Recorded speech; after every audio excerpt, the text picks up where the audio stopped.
سلام رفقا، امیدوارم حال دلتون عالی باشه. حسن هستم، به کانال آکادمی من خیلی خوش اومدین.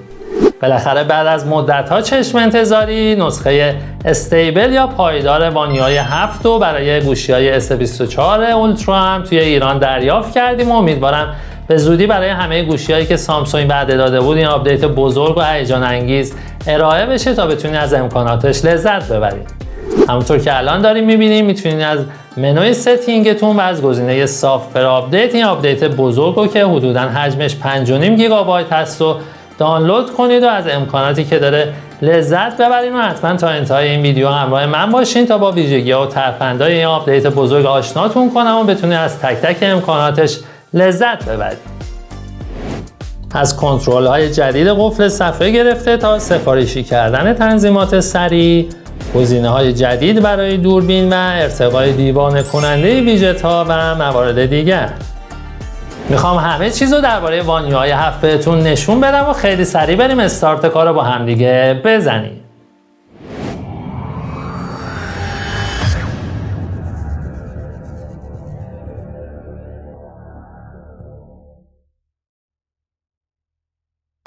اولین موردی که میخوام درباره‌اش صحبت کنم اینه که توی وانیوهای جدیدمون انیمیشن‌ها چقدر حس اولیه خوبی بهمون میده و یه حس متفاوتی میده و نشون میده سامسونگ واقعا روی انیمیشن‌ها سخت کار کرده و اونا رو فوق‌العاده روون ساخته. حتی توی ورژن قبلی من یکم لگ داشتم توی مثلا تایپ کردن یا توی جابجایی بین برنامه‌ها و الان دیگه همه لگ‌ها برطرف شده و خیلی حس خوبی میده. باز و بسته کردن اپلیکیشن ها رو مثلا میبینیم که چقدر سریع و خوب انجام میشه، چقدر حالت نرم و روونی داره.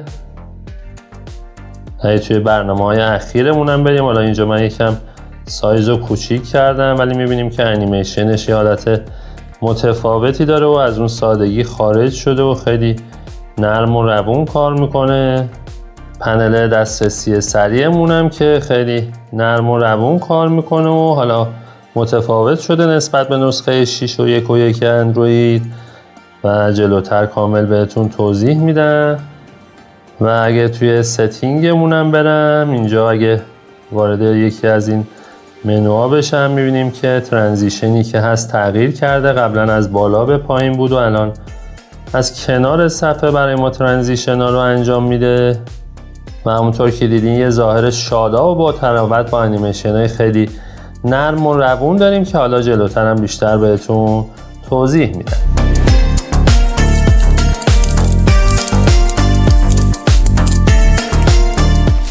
مورد اولی که میخوام بهتون نشون بدم سبک‌های جدید و متفاوت ویجت هاست چون به روزرسانی خیلی گسترده‌ای دریافت کرده.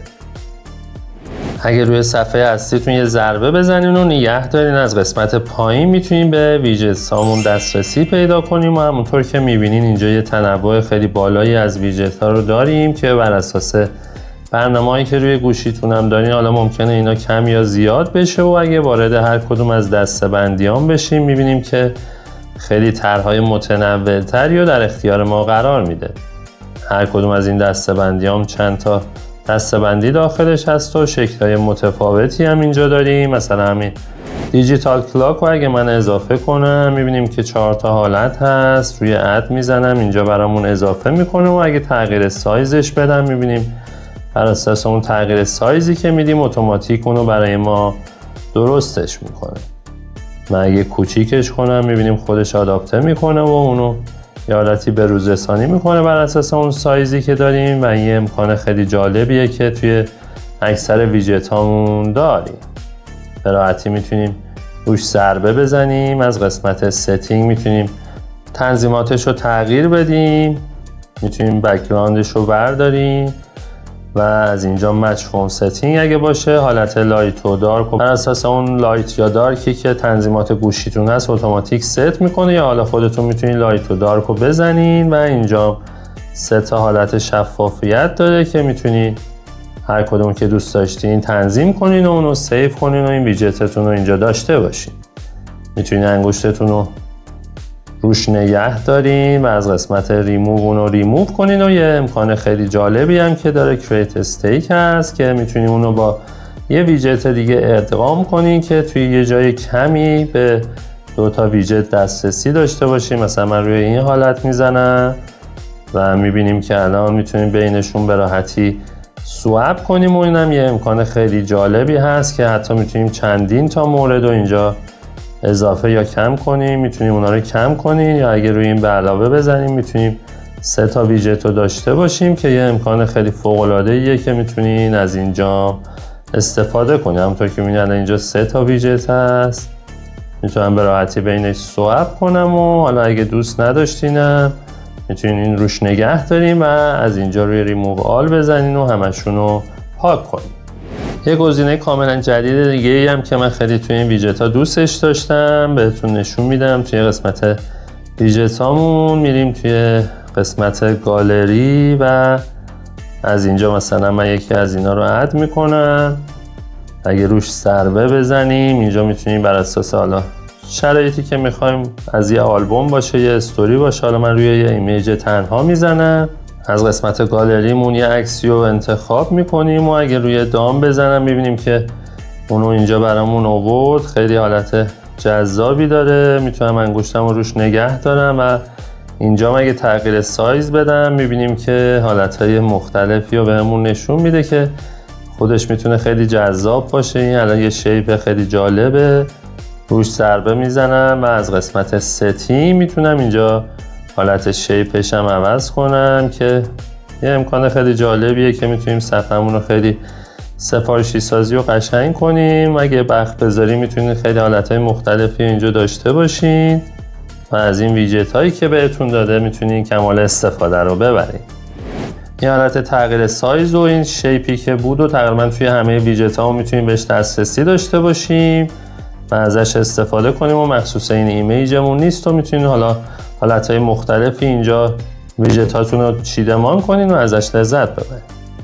ویجت بعدی که میخوام بهتون نشون بدم مثلا ویجت کلندر هست که میتونیم تستش کنیم. اینجا حالتهای مختلفی داریم. باز مثلا من یکی از اینا رو اد میکنم. همونطور که میبینید الان اینجا یه ماهو فقط به ما نشون میده، ولی اگه من بزرگش کنم خودش اتوماتیک یه حالتی آداپته میشه و 2 تا ماهو الان اینجا به ما نشون میده که خب خیلی به نظرم سامسونگ روی این جزئیات هم دقت کرده و این خودش خیلی مهم هستش.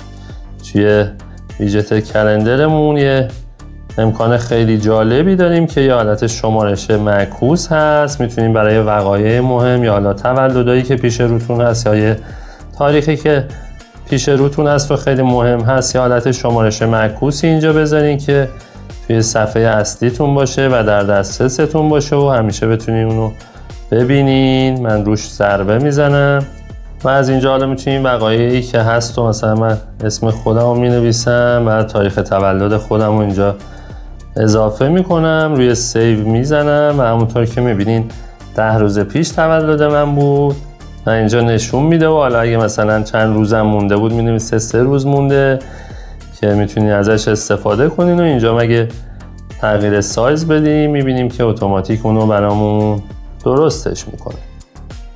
میتونیم روش ضربه بزنیم. از قسمت ستینگمون میتونیم یه بک‌گراند دیگه هم از قسمت ایمیجامون بهش اضافه کنیم و این امکان خیلی جالبیه که حالا میتونین روی صفحه اصلیتون هم داشته باشین. و برای بقیه ویجت هم خودتون یکم زمان بذارین و این ویدیوی ما چون میخوام خیلی طولانی نشه خیلی دیگه تک تکش رو تست نمی‌کنم. میتونین ویجت های خیلی متنوعی رو اضافه کنین و گوشیتون رو سفارشی سازی کنین. همونطور که میبینین لبه های گردم خیلی توی این وانیوهای 7 زیاد هست و یه حالت نرم و روونی به کارمون میده. مثلا یه حالت باتری بالا یا اگه من صدای گوشیمون رو کم و زیاد کنم همونطور که میبینین لبه های گرد اینجا کاملا مشخص هست. توی قسمت پنل دسترسی سریعمون هم که همه لبه ها گرد هست و یه حالت نرم و روونی به کارمون میده که توی وانیوهای 7 این حالت رو داریم. همونطور که دیدین راههای خیلی مختلفی برای تغییر و سفارشی سازی این ویجت ها وجود داره و خیلی سریع بریم سراغ مورد بعدیمون که راجع به صفحه قفل گوشیمون هست.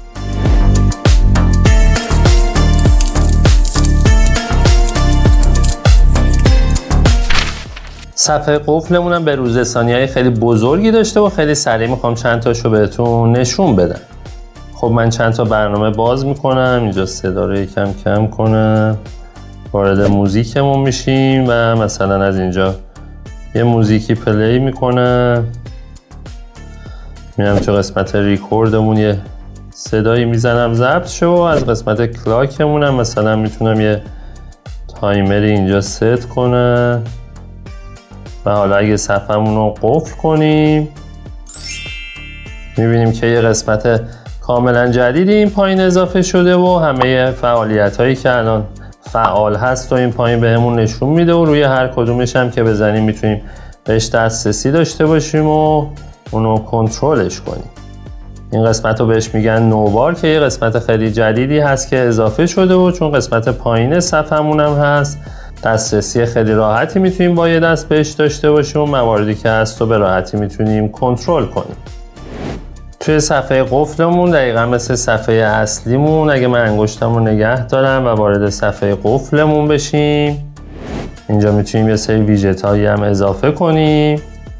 مثلا میتونیم از قسمت باتری موردی رو اینجا اضافه کنیم و یه موردی هم که من توی قسمت گالری توی ویژت ها میخواستم بهتون توضیح بدم میتونیم اینجا یه عکسی اضافه کنیم و میتونید یه عکس PNG بسازین از یه نوشته یا حالا عکسی و دور عکستون رو اگه حالت کات بزنین و عکس PNG بسازین یه حالت شفافی بهش میده که به نظرم خیلی جالب هست. من از قسمت گالریمون الان یه عکسی رو اضافه میکنم اینجا روی دان میزنیم و اگه مجدد من روی صفحه نگه دارم و قفل صفحه‌مون رو باز کنم میتونم روی استارت بزنم و همونطور که میبینید اینجا میتونم یه سلکت ایمیج بزنم و از قسمت گالریمون و عکس PNG که درست کرده بودم و اضافه میکنم و روی دان اگه بزنم الان میبینیم یه حالت خیلی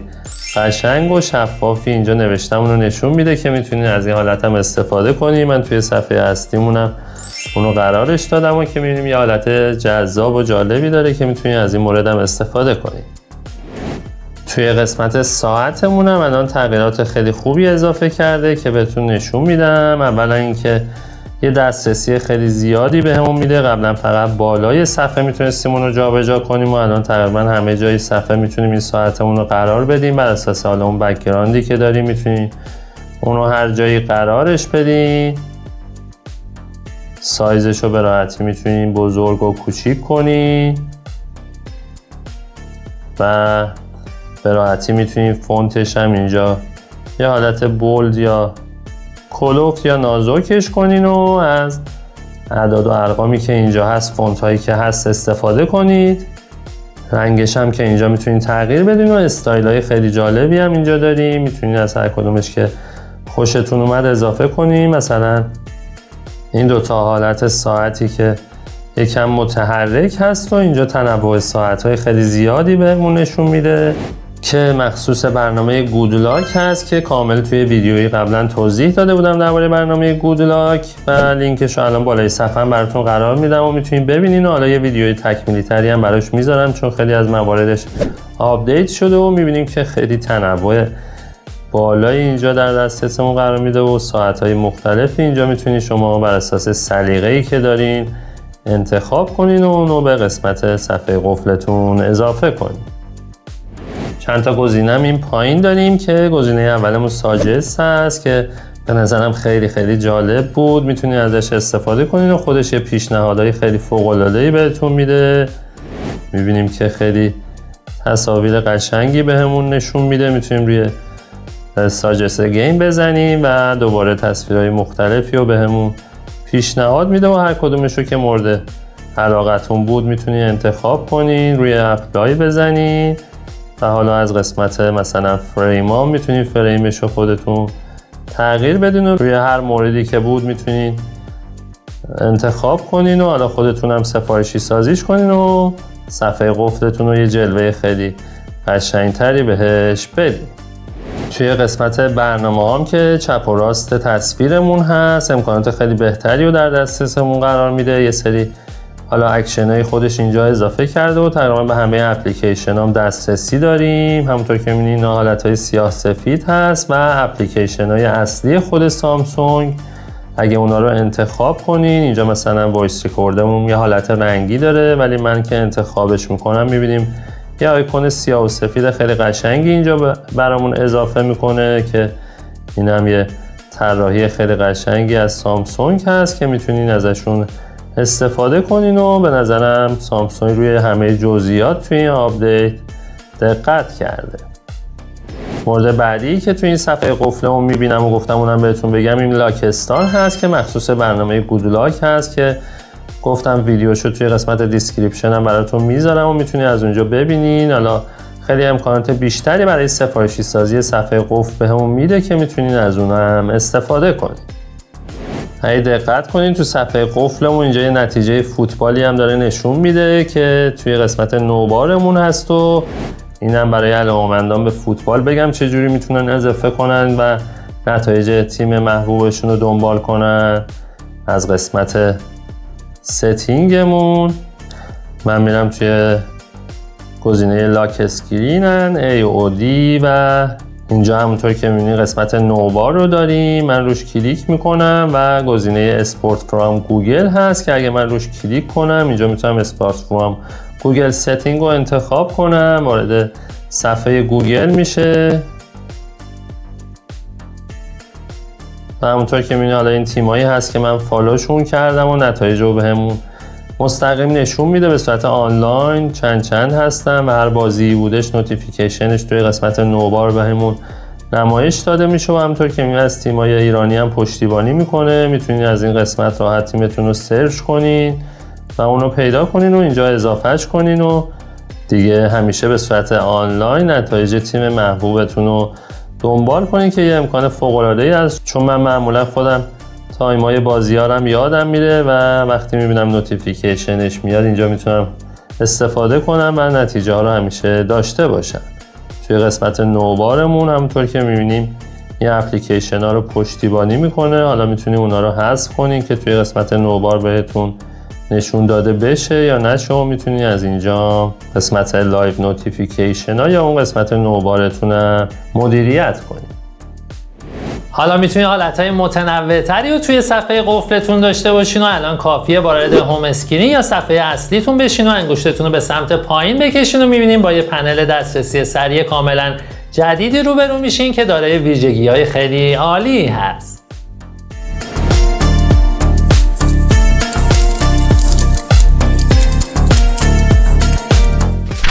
برای شروع کار با پنل دسترسی سریع توی ورژن جدید 2 مورد هست که حتما باید اونا رو بدونید.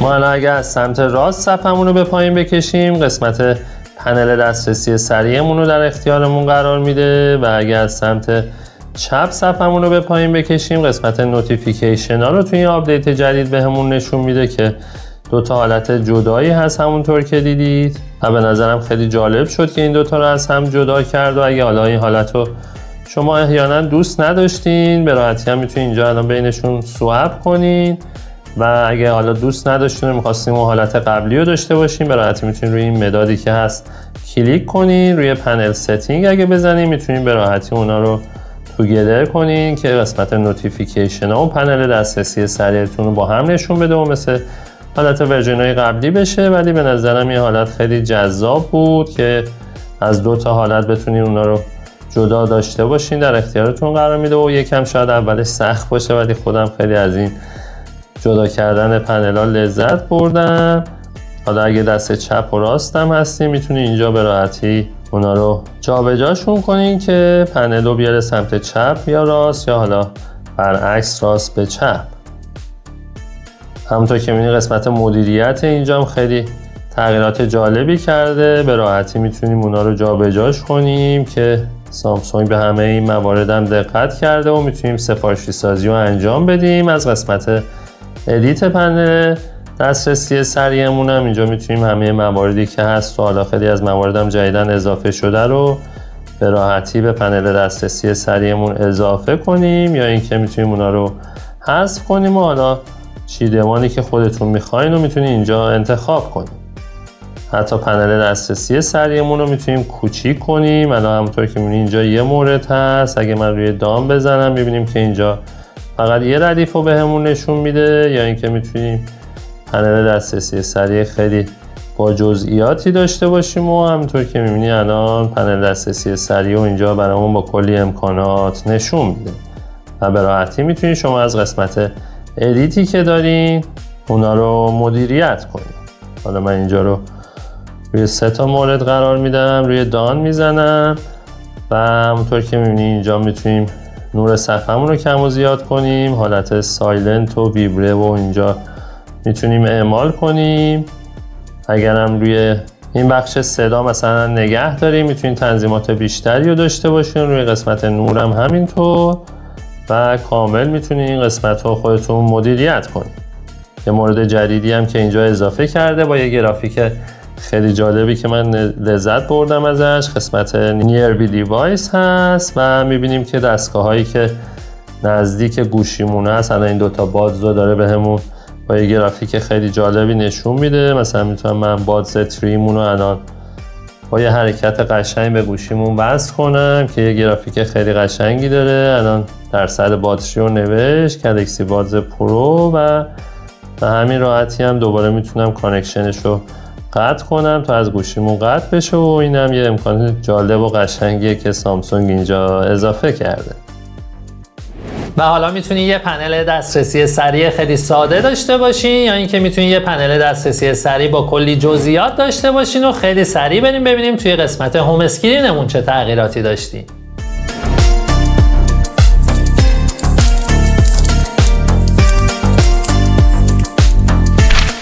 اولین موردی که توی صفحه اصلی خیلی به چشم میاد و به نظرم تغییر خیلی جالبی بود چون خیلی تکراری شده بود، تغییر آیکون و نماد برنامه هاست که خیلی وقت بود تغییری توش نداشتیم. همونطور که می‌بینید مثلا نماد دوربین، گالری، کلندر و خیلی از برنامه‌های سامسونگ الان تغییر کرده و یه شکل جدیدی گرفته که اینم خیلی جالب بود. میتونیم از قسمت ستینگ صفحمون الان یه تنظیمات خیلی جالبی هم روشون انجام بدیم. همونجور که میبینیم میتونین سایز اپلیکیشناتون رو اینجا توی 3 تا سطح تعیین کنین یا اینکه نوشته زیر اپلیکیشن ها رو به همون نشون نده که به نظرم خیلی فوق العاده است و الان با هم تستش میکنیم. قسمت ویجتس هم یه همچین امکانی به همون میده. من الان قسمت اپ لیبلمون رو برمیدارم و سایز اپلیکیشن ها اگه بزرگ کنم میبینیم که یه جلوه خیلی قشنگتر و بهتری داد و به نظرم خیلی آیکون ها شفافتر و بهتر شد و میتونین الان اپلیکیشن هاتونم به این حالت سفارشی سازی کنین که یه امکان به نظرم جالبی هست. موارد دیگه ای هم که اینجا داریم مثل هوم اسکرین گرید که فکر کنم قبلا 4 تا مورد داشتیم و برای هماهنگسازی ویجت ها و آیکون ها حالا 3 تا حالت رو اینجا در دسترس ما قرار میده که با اپلیکیشن گودلاک میتونستیم خیلی حالتهای بیشتری رو داشته باشیم. و اینجا موارد دیگه ای که حالا میتونیم تنظیماتش رو داشته باشیم. اگه قسمت انتهاییمون هم بریم روی این گزینه ای که هست اگه بزنیم میره توی قسمت هوم آپ از نرم افزار محبوب گودلاک که اینم یه اپلیکیشن خیلی جالب و کاربردی برای سفارشی سازی صفحه اصلیمون هست که حالا اینجا من نمیتونم وقت زیادی بذارم چون فکر کنم حداقل نیم ساعت وقت میخواد و حالا میتونید اون ویدیوی گودلاک رو ببینین و سعی میکنم منم یه ویدیوی تکمیلی تری حتما درباره‌اش بسازم. یه مورد دیگه ای که توی صفحه اصلیمون تغییر کرده قسمت اپلیکیشن هامون هست. همونطور که میبینی اینجا یه حالت ساده و مثل حالت قبل رو داریم، ولی اگه من روی این 3 نقطه بزنم روی قسمت سورتمون بزنم اینجا بر اساس حروف الفبا اگه من بزنم چیدمانمون رو انجام بده میبینیم به صورت عمودی در اومد. قبلا این حالت هم به صورت افقی و صفحه‌ای بود و حالا اگه من به سمت بالا و پایین برم میبینیم که اینجا حروف رو به همون نمایش میده و به راحتی میتونیم و اپلیکیشنی که میخوایم و بر اساس حروف الفبا اینجا پیدا کنیم و اگه دوست داشتیم میتونید صفحه برنامه هاتون به این شکل قرار بدین و ازش استفاده کنید. مورد بعدی هم که خیلی خوب به نظرم میرسه و واقعا تغییر کرده پوشه برنامه هامون هست. قبلا پوشه هامون به این حالت بود ولی الان اگه انگشتمون رو روش نگه داریم یه حالت این لارجی داره که اونو برامون بزرگ میکنه. میتونیم الان به هر برنامه‌ای که بخوایم تو این حالت دسترسی داشته باشیم و اونو اجراش کنیم و دیگه مثل این حالت نمیخواد حتما فولدرمون رو باز کنیم و روی برنامه‌ای که میخوایم کلیک کنیم و به راحتی هم میتونیم مجدد روش نگه داریم و شرینک رو بزنیم که اونو به صورت کوچیک بهمون نمایش بده، که من خودم خیلی از این حالت این لارج لذت بردم، چون میتونم به راحتی به برنامه هم دسترسی داشته باشم. به همین راحتی میتونین یه صفحه خیلی قشنگ و سفارشی برای خودتون بسازین و از فولدرهای مختلف و اپلیکیشن های مختلفی هم توش استفاده کنین و میبینیم که سامسونگ به تک تک این جزئیات دقت کرده. یه مورد دیگه ای هم که تغییر کرده، اگه صفحمون رو به سمت بالا بکشیم میبینیم که این آیکون سرچمون از بالای صفحه به سمت پایین اومده و الان اگه با یه دست با گوشیتون کار کنیم میبینیم که به راحتی به این گزینه سرچ دسترسی دارین و میتونید خیلی راحت تر اونو تایپ کنین و به برنامه‌ای که میخواین دسترسی پیدا کنین. بعضی موقع همین تغییرات کوچیک میتونه خیلی بهمون کمک کنه و خوشبختانه سامسونگ توی این آپدیت بزرگ و هیجان انگیز به این نکته هم خیلی توجه کرده.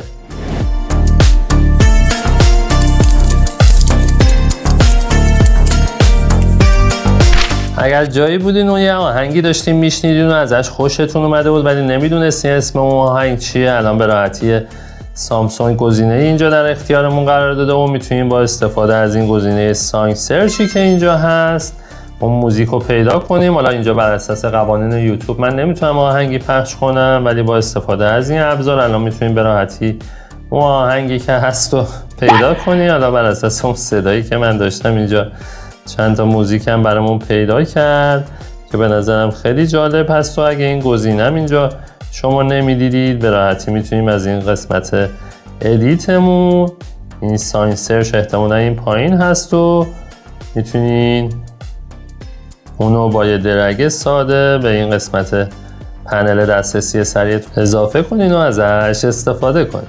و اینم یه مورد جالبی که توی بانیوهای 7 بود و گفتم بهش اشاره کنم. علاوه بر این جستجوی آهنگ دو تا ویژگی دیگه هم دیدم که خیلی سریع بریم بهشون اشاره کنم. مورد بعدی هم که تقریبا بهش اشاره کرده بودم و اینجا خیلی سریع دوباره بهتون توضیح میدم. میتونیم مثلا یه تایمری اینجا فعال کنیم، حالا چند تا تایمر هم میتونیم اینجا بزنیم و از قسمت مثلا موزیک من موزیکمونم پلی میکنم و از قسمت ریکوردمونم یه صدایی میزنم ریکورد شه و همونطور که میبینید الان این قسمت بالای صفحه هم این حالت رو به ما نشون میده و برنامه‌هایی که در حال اجرا هست و به همون نشون میده. و حالا شما میتونید روی اون نوار جدید ضربه بزنین و بین فعالیت‌هایی که در حال اجرا هست به راحتی سواب کنین یا جابجا بشین و هر کدومش رو کنترل کنین و این یه امکان خیلی جالبه.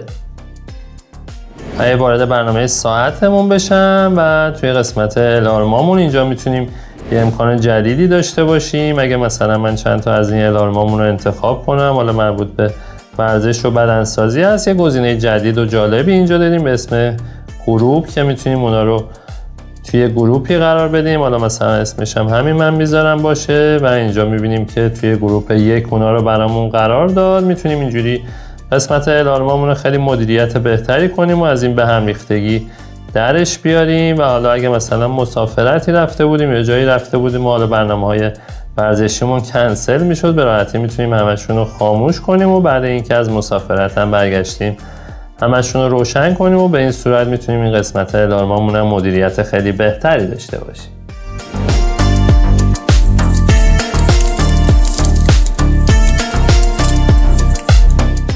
اگر اپلیکیشن دوربینمون رو باز کنیم، الان یه گزینه جدیدی این بالا داریم به اسم موشن فوتو که میتونیم اونو فعالش کنیم و حالا اگه با این حالت یه عکسی بگیریم که من حالا قبلا هم یه عکسی گرفتم با این حالت، میبینیم بالای عکسمون این موشن فوتو رو مینویسه و میتونیم حالتهای متنوعی مثل بومرنگ که یه حالت رفت و برگشت هست جالب هست، یه حالت اسلو موشن رو روی تصویرمون داشته باشیم که این هم یه امکان خیلی فوق‌العاده قشنگی بود که میتونین ازش استفاده کنیم.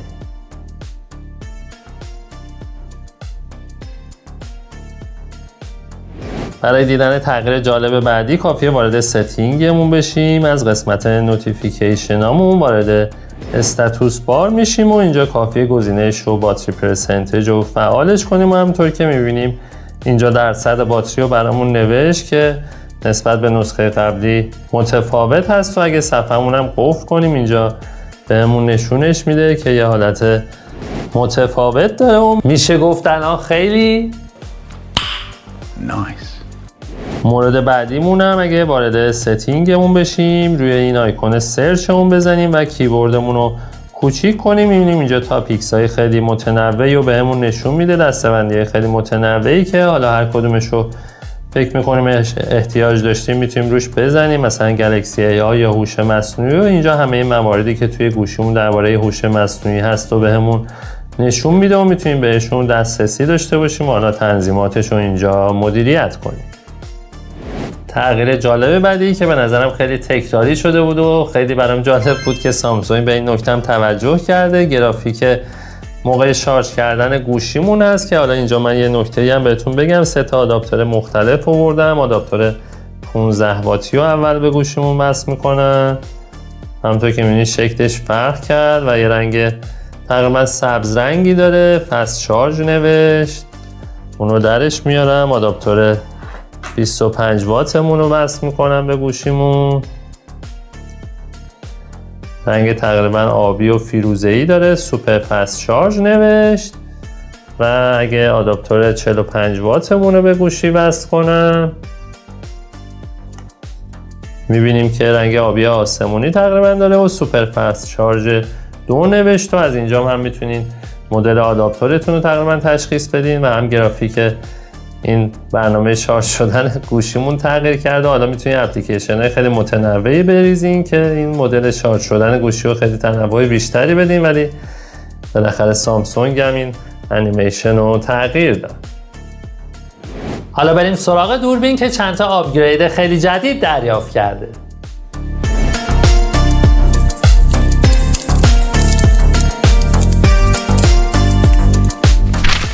وقتی دوربین گوشیمون رو باز میکنیم یه گزینه جدیدی الان ما اینجا داریم که تقریبا همه منوهایی که بالای صفحه داشتیم و در دسترسمون قرار میده و اینم وقتی داریم با یه دست با گوشی کار میکنیم میتونه خیلی کمکمون کنه که مواردی که بالای صفحه بود و اینجا تقریبا همه موارد رو در اختیارمون قرار داده. یه گزینه جدیدی به نسبت اینجا اضافه شده به نام فیلترز که اگه من روش بزنم میبینیم فیلترهای خیلی متنوعی و اینجا به همون نشون میده، میتونیم هر کدومش رو که خواستیم انتخاب کنیم و حالا خودمونم به صورت دستی میتونیم تنظیماتش رو تغییر بدیم.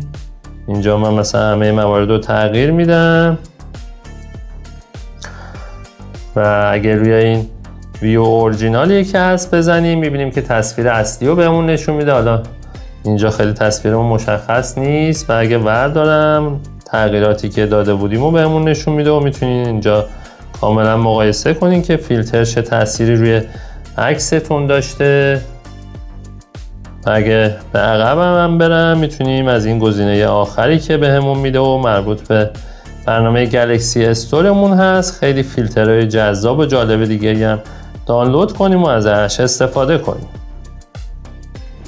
این هم یه تغییر به نسبت کوچیک هست ولی میتونه کار ما رو برای عکاسی و فیلم برداری خیلی راحت تر کنه و میتونیم با یک دست هم الان خیلی راحت تر به این گزینه ها دسترسی پیدا کنیم و ازشون استفاده کنیم. مورد بعدی هم که تغییر کرده این زومامون هست. من اگه روی هر زومی که بخوام بزنم میبینیم گزینه 30 و 100 و اینجا در دسترسمون قرار داده که به راحتی بتونیم زوم سریع داشته باشیم و حالا یه آپشنی هست که اینجا اضافه شده و اگه من روی حالت پرو ویدیو هم برم و ریکوردمون رو انجام بدم میبینیم که اینجا یه انیمیشن خیلی جالبی برای زوممون درست کرده که اگه اشتباه نکنم به صورت دیجیتال اونو بزرگ نمایی میکنه، بین لنزای دوربینمون جابجا نمیشه و یه حالت متفاوتی هست که حالا اگه با برنامه پرو ویدیو هم شما به صورت حرفه‌ای ضبط ویدیو انجام میدید میتونید اونو حتما تستش کنید.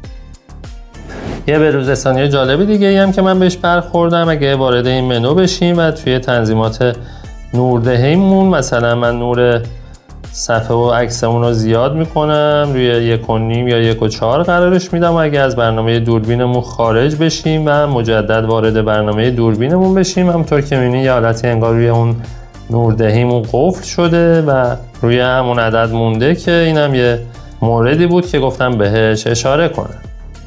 یه تنظیم جالبی هم به گزینه‌های باتریمون اضافه شده که بریم بهتون نشون بدم.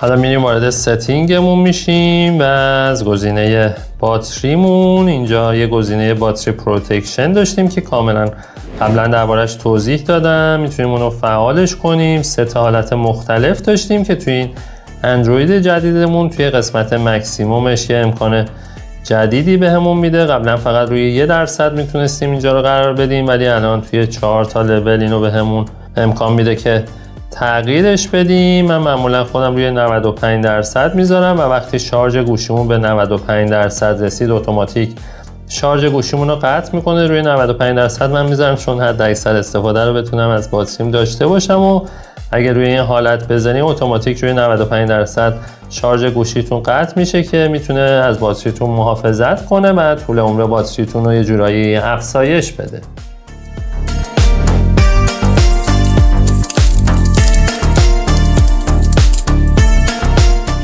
یکی از قسمت‌های مورد علاقه خودم تغییرات هوش مصنوعی این آپدیت بزرگ بود که به نظرم خیلی جالب بود و سعی می‌کنم توی این ویدیو در حد اشاره همه موارد رو بهتون توضیح بدم و چون نمیخوام وقت این ویدیومون خیلی طولانی بشه سعی می‌کنم یه ویدیوی تکمیلی تری هم براتون بسازم. فرض کنید داره یه متنی تایپ می‌کنین و هنگام انتخاب کردن اون متن مثلا من همه این متن رو انتخابش میکنم، میبینیم که یه گزینه هوش مصنوعی اینجا اضافه شده و اگه روش بزنم حالتهای مختلفی و اینجا بهمون نشون میده که میتونیم ازشون استفاده کنیم. اسپلینگ، گرامر، رایتینگ استایل یا سامورایز یا خلاصه کردن حالتهای مختلف و از این حالت کامپوزر ما میتونیم برای نوشتن متنمون کمک بگیریم. من روش میزنم و اینجا با استفاده از هوش مصنوعی که هست میتونیم یه ایده‌ای تایپ کنیم یا هر چیزی ازش بپرسیم تا توی نوشتن متن به همون کمک کنه. حالتهای مختلفی داریم مثل ایمیل، استاندارد، حالت سوشیال مدیا و کامنت و این منم حالت پروفشنال یا حرفه‌ای، غیر رسمی یا حالت مؤدبانه و متاسفانه اینجا از زبان فارسی پشتیبانی نمیکنه. حالا شما با استفاده از گوگل ترنسلیت به راحتی میتونید متنتون رو ترجمه کنین و برای نوشتن متن میتونین از این قسمت کمک بگیرید. مثلا من اینجا حالا می نویسم سامسونگ گلکسی S24 اولترا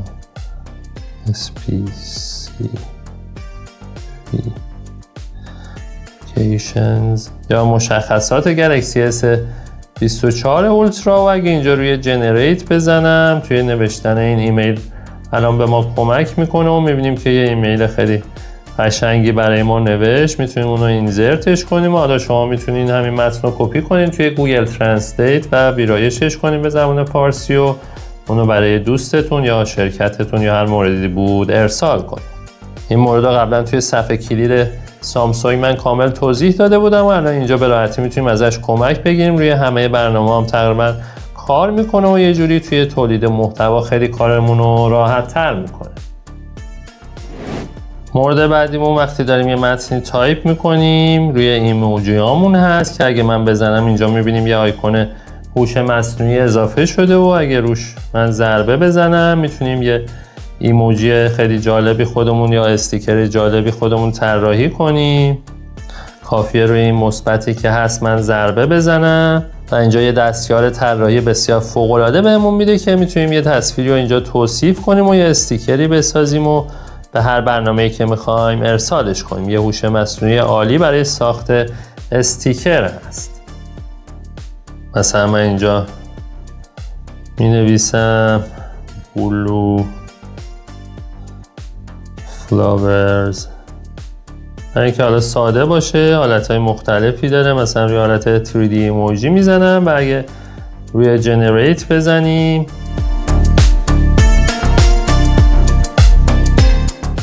میبینیم که یه استیکر خیلی جذابی برامون ساخت. حالا میتونیم اسمش رو عوض کنیم و اگه روی دام بزنیم میبینیم که اونو به قسمت ایمیلمون اضافه کرده و یه حالت استیکری هست که حالا توی برنامه‌های مختلفی هم میتونیم ازش استفاده کنیم.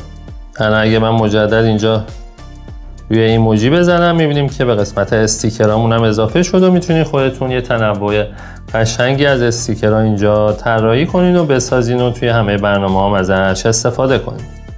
توی قسمت گالریمون و برای ویدیوهامون هم یه هوش مصنوعی خیلی فوق‌العاده اضافه کرده که میتونیم باهاش صدای ویدیوهامون رو کاملا ویرایش کنیم و بریم بهتون نشون بده.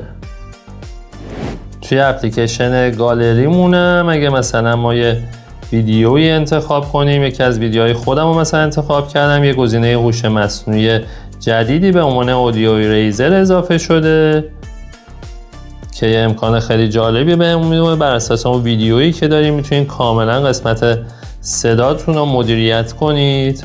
همونطور که میبینید مثلا این قسمت ها من وایس دارم، میتونیم حالا صدامون رو از این قسمت کم و زیاد کنیم. موزیکی که حالا من روش نذاشته بودم، حالا این دوتا قسمت هم یه حالت بادی احتمالاً بوده و نویز هم داره که میتونیم به راحتی اینجا نویزگیری رو انجام بدیم و از همه مواردی که هست اینجا میتونیم برای ادیت ویدیومون استفاده کنیم. و یه حالت اتو هم داره که خودش به صورت اتوماتیک این درصدا رو برامون تنظیم میکنه. مثلا این نوع منفی 100 گذاشته و کاملا گرفته. نویزمون هم منفی 90 هست که بعد اینکه تغییرات هم دادیم میتونید روی سیو لیست بزنین و اونو سیوش کنین.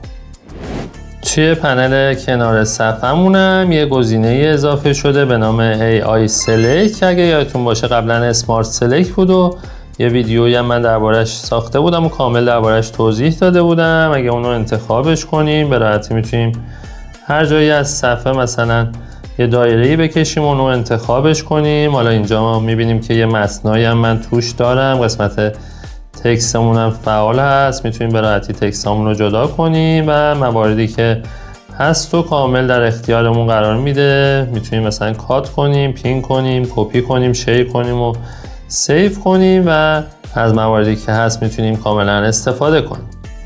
یه گزینه جدید دیگه هم اینجا اضافه شده به اسم دراینگ اسیست که اگه من روش بزنم یه ابزار خیلی فوق‌العاده‌ای بهمون میده که میتونه توی طراحی خیلی کمکمون کنه. خودم خیلی لذت بردم از اینجا. 3 حالت داریم، میتونیم یه نقاشی خودمون مثلا اینجا بکشیم. من مثلا سریع گل میکشم اینجا، نقاشیم هم خیلی خوب نیست. حالتهای مختلفی اینجا داریم، میتونیم روی جنریت بزنیم و اونو ببینیم به چه صورتی برامون در میاره.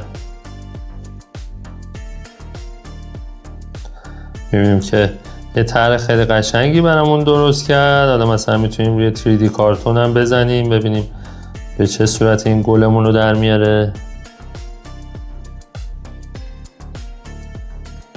بسیار زیبا. میتونید حالتهای مختلفی رو امتحان کنین یا یه عکسی اضافه کنین. حالا حالتهای مختلفی داره، من یه عکسی از خودم مثلا اینجا اضافه میکنم ببینیم به چه صورتی میشه. حالتهای مختلفی داره، مثلا روی این واتر کالر میزنم، روی جنریت میزنم ببینیم تصویرمون رو به چه صورتی در میاره.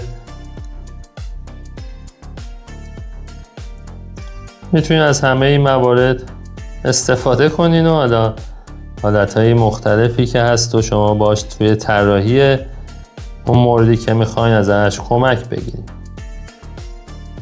من مجدد میرم توی این حالت و یا حتی میتونید اینجا یه متنی رو براش توصیف کنین. مثلا من تایپ میکنم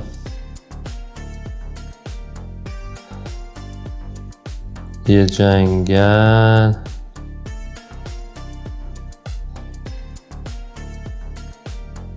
با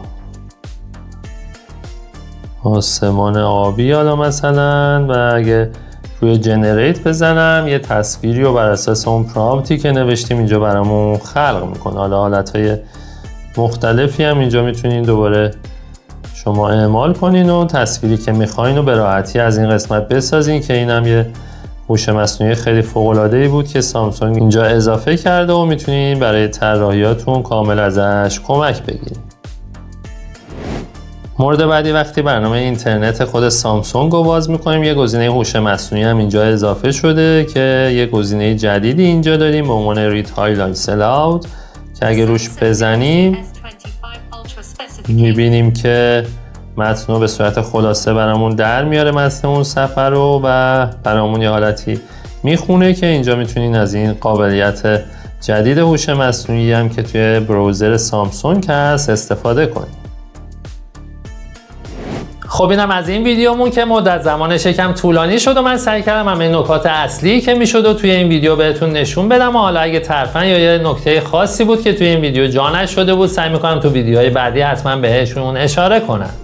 این یه آپدیت بزرگ از شرکت سامسونگ بود که همونطور که میدونین خیلی چشم انتظارش بودیم ولی به نظرم میارزید چون خیلی از موارد تغییر کرده بود و همونطور که دیدین یه آپدیت بزرگ و هیجان انگیزی بود که از شرکت سامسونگ ارائه شده بود و به نظرم خیلی فوق‌العاده تر از آپدیت‌های قبلی بود.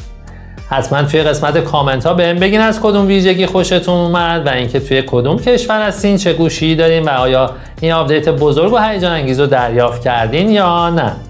حتما کانال منم سابسکرایب داشته باشین و اون زنگوله کنارش رو بزنین تا از ویدیوهای بعدی که میذارم عقب نیفتین. اگه اون لایک هم برام بزنی خیلی بهم کمک میکنی که یوتیوب هم این ویدیومون رو به بقیه بیشتر انتشار بده و بتونن همه از این مواردی که گفتم استفاده کنن. اگه دوست داری و دوستی داری که به دنیای تکنولوژی علاقه داره، یکی از گوشیایی که این آپدیت بزرگ رو دریافت کرده رو داره، حتما این ویدیوی منو براش بفرست تا این نکته ها ترفندا رو ببینه و بتونه ازشون استفاده کنه و بتونه از گوشیش بیشتر لذت ببره. این ویدیومون رو دیگه خیلی طولانیش نمی‌کنم تا ویدیوی بعدیمون. خدا نگهدار.